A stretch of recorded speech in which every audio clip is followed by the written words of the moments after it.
교회가 무력해지는 일이 있다면 그 요인이 무엇일까요? 이 땅 위에 교회가 아주 능력 있게 하나님의 나라를 확장시켜 가기를 가장 원치 않는 대상은 사단인 줄로 믿습니다. 그래서 사단은 어떻게 하면 교회가 힘을 잃고 약해지고 아무것도 못하는 교회가 될 수 있을까? 여러분, 우리가 하나님 앞에 예배하고 찬양하고 말씀 듣고 또 봉사도 하고 여러 가지 일들을 하는데 그런 것들이 참 중요해요.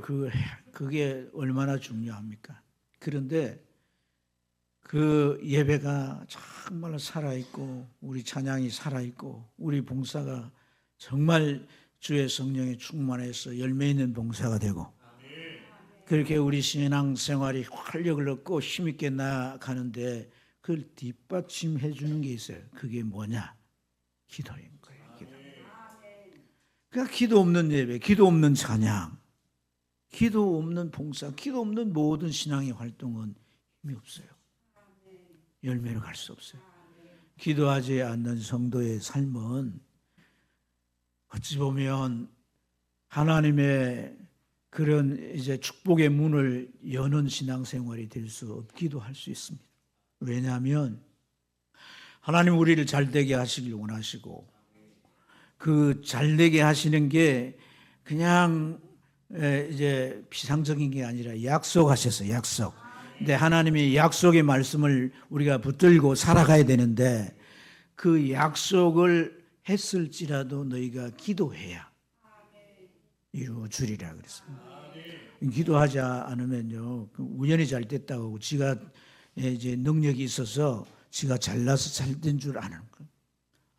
기도했더니 하나님이 이렇게 되게 해주셨구나. 이루어지게 해주셨구나. 그래서 하나님이 반드시 함께 하셨다라고 하는 믿음이 그 안에 확실해지기 때문에 이 기도가 그렇게 필요한 거예요. 여러분, 지금 시대를 우리가 마지막 시대라고 그러잖아요. 마지막 시대. 요한계시록 12장 12절에 보면 그렇게 표현합니다. 땅과 바다는 화가 있을진저 마귀가 자기의 때가 얼마 남지 않은 줄을 알므로 크게 분내어 너희에게 내려갔습니다. 그랬어요. 그러니까 마지막 때 베드로 사도는 사자가 저 마귀가 우는 사자같이 삼킬 자를 찾는다 그랬지 않습니까? 그러니까 여러분 사단이 얼마나 역사해 그 역사 가운데 하나가 뭐냐? 우리로 하여금 기도 못하게 하는 거라고 생각합니다. 그래서 여러분 우리가 정말 기도하고 우리 안에 뜨거워져서 하나님의 말씀을 그야말로 액면 그대로 믿고 순종할 때 그 일이 이루어지는 체험을 하게 되는 거예요. 그 체험이 우리에게 확신을 주는 거예요. 그 확신이 쌓여질 때 우리 급없이 신앙생활을 할 수가 있어요. 아멘? 신앙생활이 거침없어지게 되는 거예요. 그러니까 그런 믿음의 확신이 없으니까 불안하고 걱정이고 뭐든지 내 손에 쥐어지지 않고 내가 확실하게 뭔가 보장되어 있지 않으면 세상 사람들처럼 우리가 염려하고 걱정하고 어떻게 살까? 그렇게 살아갈 수밖에 없는 거예요. 기도가 중요하다 안 하다? 중요하다는 거예요.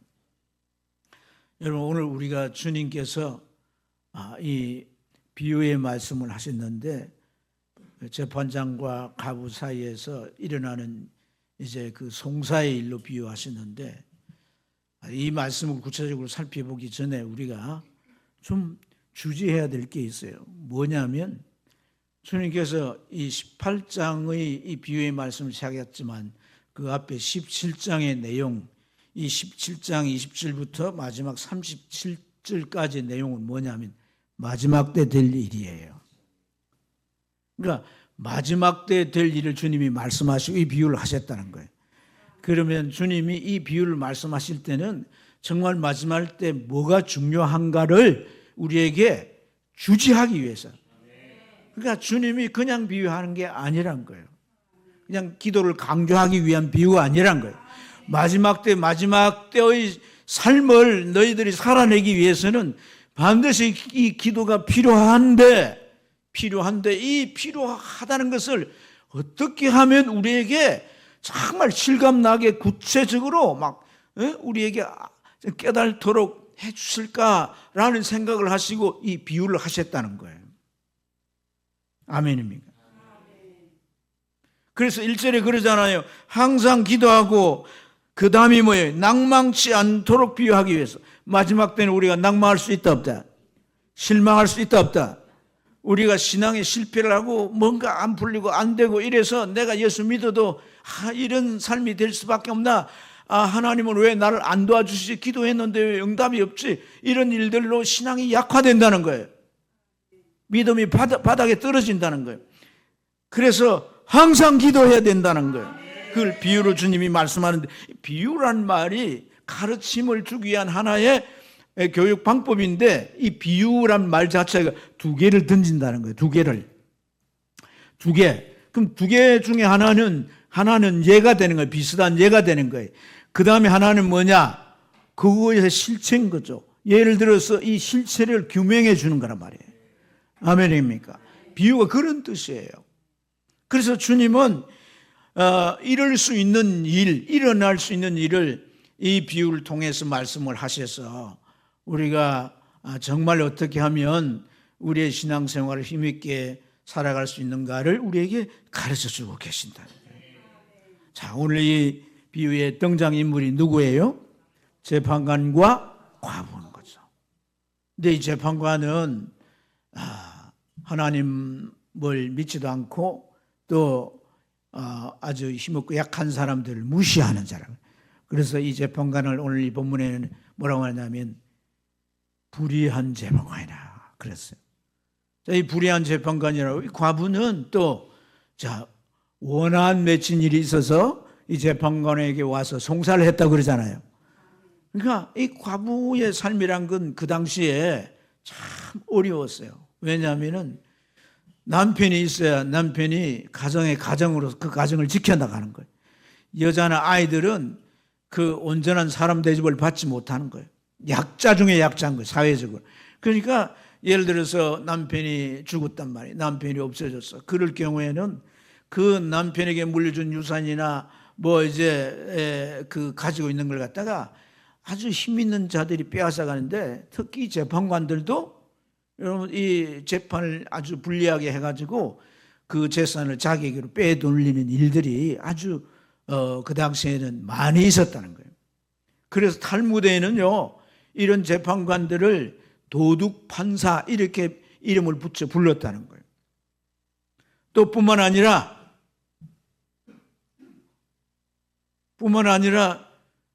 이런 가부들이 가지고 있는 걸 어떻게든지 이렇게 가져가기 위해서 이제 가까운 사람이나 심지어 친족까지도 이렇게 이용해서 속여서 이렇게 이제 빼앗아. 그러니까 억울한 일이 많아요, 안 많아요? 억울한 일이 많을 수밖에 없는. 근데 오늘 이 말씀에 오늘 주제가 뭐예요? 항상 기도하고. 기도가 주제예요. 네, 주제인데, 그러면 기도하는 사람이 있죠? 기도하는 사람이 오늘 여기에는 누구로 비유됐어요? 과부로 비유됐어요. 그렇죠? 그러면 기도를 들어줄 대상은 누구예요? 재판관이냐? 아니. 송사를 들어줄 대상은 재판관이야. 할렐루야. 그러면 송사 내용이 기도인데, 그러면 우리 기도를 들으시는 분이 바로 이 재판관으로 묘사됐다는 거예요. 근데 이 재판관이 어떤 재판관이라고? 불의한 재판관. 하나님이 불의한 하나님입니다. 우리가 하나님을 불의하다 그러면은 하나님에 대해 불의하다면 그건 불경스러운 거잖아요. 그렇게 표현할 수는 없단 말이에요. 그런데 주님의 이 비유가 기도를 들을 대상인 하나님을 이 재판관으로 비유했는데, 이 재판관이 불의한 재판관이라. 그러니까 참 왜 그렇게 주님은 불의한 재판관으로 하나님의 역을 등장시켰을까? 궁금해요, 안 궁금해요? 궁금한 거지. 우리가 하나님 앞에 기도한다는 것. 과부가 재판관에게 송사를 했는데 그 재판관이 불의해서 들어주지 않아. 그처럼 우리가 기도했는데 응답이 없어. 또 했는데 응답이 없어. 그럴 때 우리는 하나님에 대한 어떤 생각이 드는 거예요? 예수님께서 그런 말씀을 하셨어요. 아무리 악한 부모라 해도 자식이 좋은 걸 준다. 자식이 생선을 달라면 뱀을 주고 떡을 달라면 돌을 줄 부모가 어디 있겠느냐. 하물며 하늘에 계신 너희 아버지께서는 그 자녀에게 좋은 것을 주신다. 이렇게 말했는데 우리가 하나님 앞에 아버지 하나님 내게 먹을 걸 주세요. 떡을 주세요. 생선을 주세요. 이걸 해결해 주세요. 기도했는데 하나님 응답해 주지 않아. 그러면은 하나님에 대하여서 예수님이 좋은 아버지다. 너희 천부는 좋은 아버지다. 그 수긍이 돼야 안 돼요. 수긍이 잘 안 돼. 여러분, 오늘 주님이 왜 이 불의한 재판관으로 주님께서 이 응답하시는 하나님의 그 입장으로 이렇게 등장시켜서 표현했는지를 이해해야 되는 거예요. 제가 잠깐 말씀드렸듯이 재판관들이 어떤 재판관으로 표현되기도 했다고 탈무드에 도둑판사라고 도둑판사. 재판관은 가장 신성한 곳이라 그러잖아요. 자기들이. 그래서 목사처럼 입는 이 가운을 입고 뭐 이렇게 해가지고 다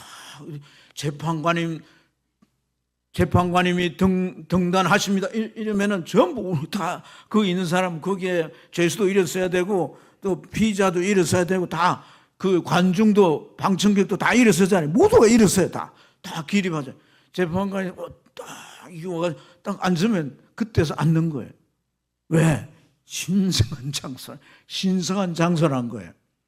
그 신성한 장소가 모든 판결을 할 때 의와 불의를 다 드러내가지고 옳은 판단을 해야 안 해? 해야 돼요? 안 해야 돼요? 해야 되는 거야. 근데 이 사람들이 도둑판사야. 불의한 재판관이야. 그러니까 힘이 없고 약한 사람은 들어주지 않고 자꾸 뒤로 돌려버리고 자기한테 아주 이제 뒤에 돈을 갖다가 밀어넣어 봉투를 주고 이런 사람은 빨리 판결을 해주고 또 그런 판결을 해주면서 또 돈을 받고 아주 세속화되어 있는 거예요. 주님께서 이것을 말씀하신 것은요, 그 재판정 자체가 가장 신성해야 할 재판관인데 불의한 재판관들 때문에 그것이 세소가 되어버렸다는 거죠. 그와 같이 우리의 기도 환경이 영적으로 말이죠. 아주 우리의 기도 환경이 아주 우리에게 불리하고 우리에게는 아주 힘든 그런 환경이 되어 있다는 거예요. 이걸 우리에게 말씀해 주는 거예요. 아멘입니까? 기도가 잘 응답되지 않을 수밖에 없는 그런 환경이 돼 있다. 마지막 때가 되면 그걸 주님이 드러내 주셨다는 거예요. 이걸 이해해야 한다는 거예요. 전에 내가 기도했는데 즉각 응답하셨어요. 근데 지금 환경은 그렇지 않다라고 하는 것은 바로 기도의 환경이 아주 열악해지고 기도의 환경이 아주 나빠졌다는 것을 이 비유를 통해 주님 말씀해 주시는 거예요. 야고보서 5장 16절에 보면 의인의 기도는 역사하는 힘이 크다 그랬잖아요. 그죠? 근데 마지막 시대는 사람들이 예수를 믿는 사람들마저도 세속화되어 있는 거예요. 그래서 누가복음 17장 26절부터 30절 이 오늘 본문의 앞장에 말씀 보면 그때는 누구의 때와 같고 노아의 때와 같고 그때는 누구의 때와 같고 롯의 때와 같고 여러분 노아의 때는요 전부 노아의 식구 외에는 다 하나님을 믿지 않았어요. 시집장가가는 세상 일에 빠졌어요. 죄를 지어요. 힘 있는 자가 약한 자를 빼앗아요. 세상이 그렇게 더러워져서 믿는 사람도 점점 믿지 않는 사람들로 그렇게 바뀌어져 간 거예요. 성경에 그렇게 뻔한 창세기 6장을 보세요. 그때 하나님의 아들들이 사람의 딸들 아람돔을 보고 반해서 결혼을 했는데 결혼을 하게 되니까 하나님의 성령이 그를 떠났다고 말하잖아요. 그러니까 전부 그들도 그냥 예수 팔아먹고 신앙생활 하지 않는 세상 사람들이 되는 거예요. 저는 교회 집사이고 교회 성도였어요. 그런데 어느 순간에 믿지도 않고 주일날 되는 교회도 안 나고 세상 사람들처럼 막 세상 일하고 세상 즐거움을 찾고 세상 낙에 빠져 사는 것이 노아의 시대였고, 롯의 시대는 어떻습니까? 롯이 거기 살지만은요, 그 롯과 그의 두 딸과 아내도 그 롯의 문화, 타락된 세속 문화에 물들어가지고 누구와 결혼합니까? 하나님께서 이곳을 심판한다라고 하는 장인의 말을 농담으로 듣는, 하나님의 말씀을 농담으로 듣는 거예요. 하나님의 말씀을 들을 때 졸고 그 말씀에 대해서 우리가 정말 청종하는 자세가 아니야. 딴 생각을 하고, 말씀에 얼마나 재미가 없었으면 화품을 할까? 제 책임이에요, 이거. 오늘부터 금식하며 기도해야 돼, 제가. 이런 영적 상처가 돼요. 안 믿는 거죠, 안 믿는 거. 내가 듣고 싶은 말씀만 듣는 거죠. 그런 시대가 돼요. 그래서 여러분, 구원받는 사람이 지극히 적응한 거예요. 말씀을 따라가는 자들이 지극히 적응한 거예요. 교회에 나와 종교적인 활동해요. 그렇지만 말씀을 따라 살지 않기 때문에 구원에 이르지 못하는 그런 것들을 성경이 말씀해 주고 있다. 이게 우리가 기도응답이 되지 않는, 여러분 자문해 보세요. 기도하는 자가 율법을 행하지 않고 기도하면 그는 기도의 응답이 없다고 말합니다. 우리 자체가 영적으로 이렇게 세속화되어 있는 상태가 됐다는 거예요. 영적으로. 뿐만 아니라 여러분, 사탄은 제때가 얼마 남지 않은 걸 알기 때문에 어떻게 무차별적으로 공격하는 거예요. 여러분 놀라지 마세요. 저 미국이나 유럽의 서구에 사탄의 교회가 있어요. 사탄의 성전이 있어요. 알론 라베이라고 한 사람이 1966년도 샌프란시스코에 사탄의 성전을 지었어요. 그리고 이 사탄 교회가 서구에 많이 퍼져 있어. 우리나라도 사탄 교회가 있는지는 모르겠는데 그 숫자가 파악이 안 될 정도로 많아요. 1980년대 기독교의 이제 뭐 전들이나 또 방송에 이런 데서 사탄의 교회 실체에 대해서 막 밝히고 소개를 하고 이래서 교회들이 아이고 그런 데가 있는 거 알게 됐지만은요, 이들의 활동은 이미 예수 믿는 사람 사탄 교회 가기도 했다는 거예요. 그들은요 실제 제사를 지내고 피를 가지고 제사를 지내고 사탄의 지시를 받고 활동을 하고 그러는데, 그들 중에 회심회가 돌아온 사람들이 있어요. 그들 중에 회심해서 목사가 된 사람들이 있어요. 그들이 와서 하는 얘기가 뭐냐면, 사탄이 교회를 위하여 교회를 위하여 교회가 무력화되고 무너지도록 기도하라는 거예요.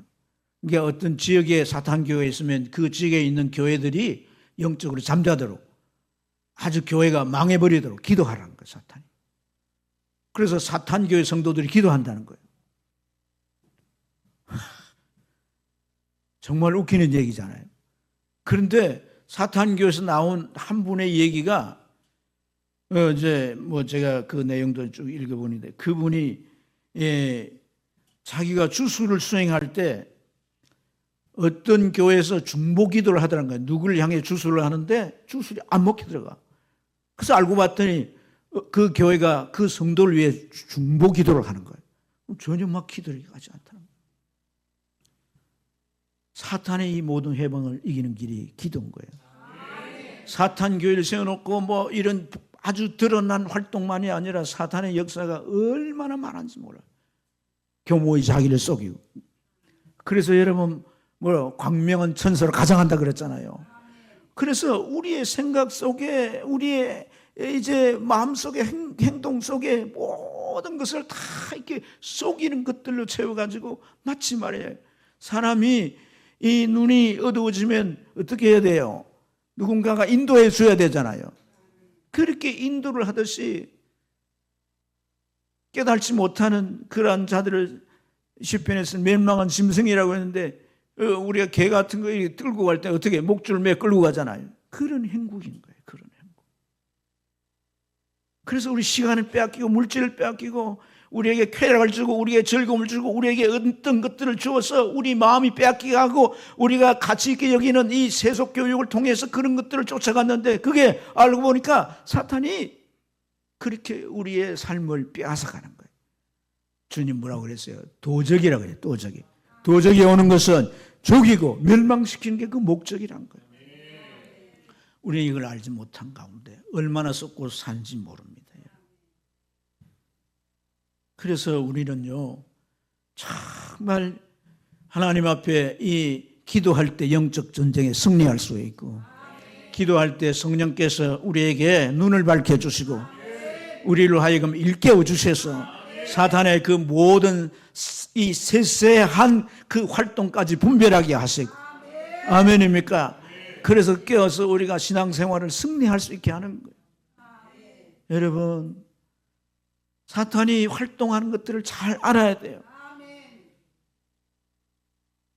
우리의 마음과 감정과 우리 생각까지 다 지배하는 걸 알아야 돼요. 그러니까 우리는 정말 주님 앞에 모든 걸 정말 그대로 내놓고, 주여 도와주세요. 주여 내 마음을 다스려 주세요. 내 생각을 고쳐주시고 내 감정을 바꿔주시고 내 인생을 인도해 주세요. 나는 할 수가 없습니다. 나는 이걸 뛰어넘을 수가 없어요. 나는 여기에 매여서 무너져 있습니다. 주여 나를 도와주세요. 주여, 기도해야 되는 거예요. 기도해야 되는 거예요. 기도해야 되는 거예요. 여러분, 기도해야 되는 거예요. 기도 환경을 공격해서 못하게 하는데, 우리가 기도해야 주님의 성령이 함께 하셔서 상대적으로 이길 수밖에 없다는 이 역설적인 의미를 깨달아야 된다, 이 말입니다. 아멘입니까? 저는 여러분, 이 과부의 계속되는 송사와 이제 이 재판관의 응답을 보세요. 예수님이 이제 이 비유 내용 가운데 이제 끈질긴 과부의 송사로 인해 재판관은 결국 들어주게 되는데, 6절에 보면 이 재판관이 들어준 이제 결과를 가지고 주님이 6절에 말씀하셨어요. 또 이르시되 불의한 재판관이 말한 것을 들어라 그랬어요. 6절에 불의한 재판관이 말한 것을 들어보라는 거예요. 지금 주님이 비유로 말씀하시고 과부의 송사가 해결됐어요. 원한이 풀어졌어요. 그러면서 주님이 재판관이 말한 것을 들어라 그렇게 말했어요. 불의한 재판관이지만 그가 말한 걸 들어라. 그 내용이 뭐예요? 5절에 있어요. 5절. 재판관이 뭐라고 말했어요?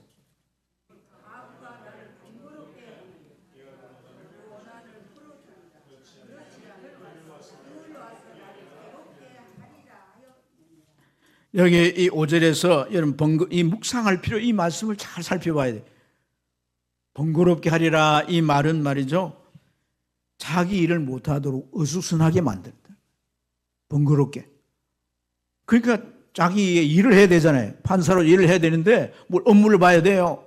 또 재판장에 나가서 판결을 해야 돼요. 근데 자꾸 와가지고 이 여자가 어수선하게 하는 거야. 그래서 자기 일을 못하도록 됐다는 거예요. 그러면서 또 뭐라고 말했어요? 뭐라고 말해? 번거롭게 하니 내가 그 원한을 풀어줘. 그렇지 아니하면 늘 와서 나를 뭐하게 하리라? 괴롭게 하리라. 번거로운 걸 지나서 뭐 하리라? 괴롭게 하리라. 그러니까 재판관이 알아차리게, 이 여자 하는 행동을 보니까 나중에 나를 괴롭게 하리라, 이렇게. 그래, 여러분, 이 괴롭게 한다는 이 말을 제가 이 원어를 살펴보니까 이 히포피아제라는 말인데, 이 히포피아제라는 말의 어원이 히포옵스예요. 히포옵스. 또 히포화스 이렇게도 말하는데, 이 히포란 말은 그 뭐냐? 아래란 말이에요. 그리고 여기 옵스나 화스란 말은 뭐냐? 때리다는 거예요. 그러니까 뭐냐면 이 히포압스는 눈인데 이 눈을 눈 아래로 때리다, 그런 말이에요. 히포피아제라는 말이 눈 아래로 뭐하다? 그래서 이게 원래 경기할 때 나온 말이에요. 권투 선수가 때리잖아요. 어딜 때려야 돼? 눈을 때리면 보지 못하니까 막 상대 선수가 허공을 칠 거 아니에요. 그때 막 어퍼컷을 넣고 막 급소를 쳐가지고 쓰러뜨려야 지가 KO패를 당하도록 해서 이길 거 아니겠어요. 그런 상황에 나온 말이란 말이에요. 히포피아제라는 어원이. 근데 이 여인이 재판관에 눈을 때려가지고 멍을 들게 한 그런 말일까요? 그게 아니에요. 여인이 고소장을 들고 온 거예요. 재판관에 사무실에 가서 다 놓은 거예요. 그리고 돌아가니 또 왔어요. 재판관님 부탁합니다. 왔어요. 또 문을 똑똑 열는데 그 여자는 알았어요. 오지 마세요. 할 테니까. 근데 안 가고 자기가 화장실에 볼일 보러 가는 거예요. 옆에 와가지고 화장실 문까지 따라갑니다. 부탁합니다. 이제 이렇게 가운을 입고 이제 중요한 판결을 내가 뭐 좀 많이 받았어. 그러니까 잘 판결해 줘야 되는 거야. 다 이렇게 봉을 잡고 하는데 이 초라한 여인이 와가지고 재판관님 부탁합니다. 이 앞으로 가면 앞으로 이리 왔다가 저리 가면 저리 왔다가 자꾸 와가지고 재판관님 부탁합니다. 재판관님 한 번만 좀 이게 송사가 되게 해주세요. 계속 뭐예요? 눈도장을 찍는 거예요. 눈도장을 계속 찍으니까 눈에 각인이 되는 거예요. 각인이 됐다는 말은 눈에 이미 이제 사진이 찍혀 있어요.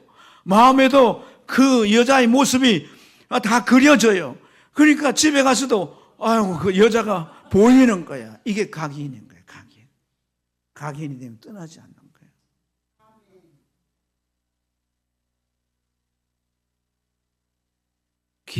기러기가 말이죠.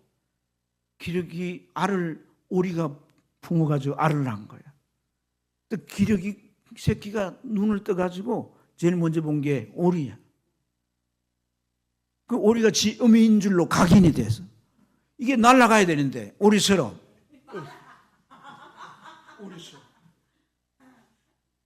각인이 된 거예요. 여러분, 하나님 앞에 각인시키라는 거예요. 하나님의 눈조각을 찍으라는 거예요. 그래서 다윗이 그렇게 기도하잖아요. 여러분, 시편 25편에 종일 주를 바라보나이다. 종일 주를 바라보. 그럼 일은 언제 하고? 밥은 누가 하고? 소도 키워야 되는데. 바울이 그렇게 했어요. 내가 영으로 기도하고 마음으로 기도하고 교회 와서 기도하고 집에서 기도하고 차 타고 가면서 기도하고 할 수 있어요? 못해요? 할 수 있는 거예요. 여러분, 사도행전 10장 1절 4절에 보면 고넬료의 기도가 하나님 앞에 상달되었는데 그렇게 표현해요. 하나님이 기억하신 바 되었으니. 하나님이 기억하신 바 되었다는 거예요. 고넬료는 9시가 되면 기도합니다. 늘 기도합니다. 9시가 되면 어디서든 기도합니다. 집에 있으면 집에서 기도하고. 할렐루야. 항상 하셨다. 항상. 오늘 예수님께서도 이제 그 점에 대해 강조합니다. 항상 기도해야 낭망치 않는다. 일주일에 기도 몇 분 하세요? 밥 먹을 때 말고. 우리 권사님 날마다 하지. 기도해야 돼요. 내가 원하는 시간이 아니라 할지라도 하나님은 적합한 때에 그 기도에 응답해 주십니다. 그 CGM이라고 하는 기독교 방송의 하늘빛 향기라는 프로에 여러분 앙드레 김 아시죠? 앙드레 김의 아들이에요. 저 사람이 김중도라는 사람인데 앙드레 김은요 아주 골수 불교 신자예요. 어릴 때 모습. 그래서 저만 할 때 어릴 때부터 절에 데려갔대요. 사흘 소팔만 안 해요. 틈만 나면 절에 데려갔대요. 이름도 중도 이렇게 지었잖아요. 에? 그렇게 돌아갔는데 자기도 뭐 불교 신앙이 그냥 몸에 배어 절해가는 게 아주 편하고 좋고, 그런데 이 사람이 예수를 믿게 된 거예요. 어떻게 예수를 믿게 된 거예요? 아버지 돌아가시고 엉터리 돌아가셨잖아요. 근데 아버지가 하는 아트레이라고 하는 회사의 대표가 돼가지고 운영을 하는데 경험도 없고 아버지처럼 그런 재능도 없고, 그러니까 회사가 점점 망하게 돼요. 그래서 옥상에 올라가가지고 투신하려고 생각을 해요. 아, 오늘이면 내가 투신해야 되겠다. 그래서 정말 결심하고 투신하려고 하는데 음성이 들리는 거예요. 내게로 오너라. 그것도 한 번도 아니고 내게로 오너라, 내게로 오너라, 내게로 오너라. 세 번. 그 소리를 듣는 순간 아, 예수님이 날 부르시구나. 그게 즉시 깨닫게 알게 되더라고요. 그때부터 교회를 나갔다는 거예요. 교회를 나가 주일뿐 아니라 새벽기도까지 나온다는 거예요. 전도한다는 거예요. 자기 만나는 거래처 사람들에게 막 전도를 했는데 나중에 알고 보니까 이 사람이 모태신앙인데 사장이 돼가지고 세상 바람이 나가지고 돌아다니다가 사업이 망하게 된 거예요. 얼굴 수심이 차 있는데, 그래서 자기가 뭐 상황을 아니까 예수 믿으세요. 나중에 알고 보니까 모태신앙이야. 자기 부모가 뭐 장로고 뭐 예수 믿어. 당장 교회 나갔다는 거예요. 전도했다는 거예요. 자기 채무를 전도하니까 목회 들어가는 거지. 어떻게 그렇게 신앙생활 빠른 순간에 잘할 수 있을까? 이 사람이요, 학교를 갔는데 미션스쿨을 간 거예요. 중고등학교를 미션스쿨 가서 예배 드린 거예요. 그때는 뭐 싫고 자기는 불교인데 싫었어. 그래서 계속 예배 가야 되는 거예요. 미션스쿨은 도장 안 찍으면 안 되거든. 부인을 만났는데 그 차를 만난 거예요. 아내가 얼마나 기도했겠어요. 때가 되니 할렐루야. 낙심하지 말라 그러잖아요. 낙심하지 말라. 여러분, 예수님께서 오늘 이 7절과 8절에 하물며 하나님께서 그 밤낮 부르신 택한 자들이 오늘 부르주지 아니하시겠느냐, 그들이 오래 참으시겠느냐, 내가 너에게 이르노니 속히 그 원한을 풀어주시리라. 이 하물며라는 이 단어는요, 마태복음 7장 10절에 악한 자라도 그 자식에게 좋은 것을 주지 않느냐, 그리고 하물며 하늘에 계신 너희 아버지께서 너에게 좋은 것을 주지 않겠느냐, 성령을 주시지 않겠느냐. 똑같은 단어예요. 똑같은 단어. 여러분, 이 하물며란 접속부사는 앞에 있는 것도 그런데 뒤에 오는 걸 말할 게 없다는 거예요. 불의한 재판관도 그런데, 악한 부모라도 그런데, 너희 하늘의 아버지께서 하물며 너에게 좋은 것을 주지 않겠느냐. 기도 응답되지 않는 것이 하나님 뜻이 아니라는 거예요. 환경이 그렇다는 거예요. 기도 응답이 안 될 수밖에 없는 환경이 그렇다는 거예요. 다니엘도 기도했어요. 21일 동안 기도했어요. 응답이 안 돼. 금식하며 기도했어요. 뭐가 안 됩니까? 하늘의 악한 영들이 그 기도를 가로막고 있는 응답을. 하나님이 누굴 보냅니까? 미가엘 천사를 보내어서 그 대적을 물리시고 기도 응답이 왔어요. 미가엘 천사가 직접 가져왔어요. 그러고 뭐라고 말합니까? 너희 기도가 가로막는 사단이 막았는데 하나님께서 나를 보내서 그 물리치고 네 응답을 네게로 가져가게 하셨다. 할렐루야. 포기하지 않고 기도했기 때문에. 사랑하는 여러분, 응답이 되지 않는 하나님 뜻이 아닙니다. 일부러 하나님 응답하지 않는 거예요. 우리가 신앙생활 잘못한다고 하나님께서 응답하지 않는 게 아니에요. 그래서 낙심하지 말아야 돼요. 의심하지 말아야 돼요. 여러분, 이 여인은 재판관이 그렇게 끊임없이 갈 수밖에 없던 것은 내 주변에 아무도 없어요. 남편도 죽었어요. 그 누구도 나의 편이 없어요. 오직 재판관만이 내 성사를 해결해 줄 수가 있는 거예요. 왜? 그가 재판관이기 때문에. 왜? 저분이 나의 아버지시기 때문에. 아버지는 나에게 살 길을 열어주시고 내 길을 인도하십니다. 기도를 포기하지 마십시오. 어느 때보다도 우리는 이 기도가 필요한 때예요. 내 신앙이 약해지고 내 삶이 흔들립니까? 아무 걱정하지 마세요. 기도하십시오. 기도하십시오. 우리 어려운 시대를 삽니다. 갈수록 마지막 때가 다가옵니다. 정말 기도 응답이 안 돼. 기도 자체가 폐기된 이런 상황이 올지도 모릅니다. 그러나 우리는 기도를 붙잡아야 돼요. 40일 특세 나오세요. 40일 특세 나오세요. 여러분을 초대합니다. 여러분을 권면합니다. 강권합니다. 특세에 나오셔서 기도하십시오. 멀리 있어도 이 시간에 같이 일어나 유튜브를 틀어놓고 기도하십시다. 하나님 반드시 우리 기도에 개입하시고 놀라운 은혜로 함께 하실 줄로 믿습니다.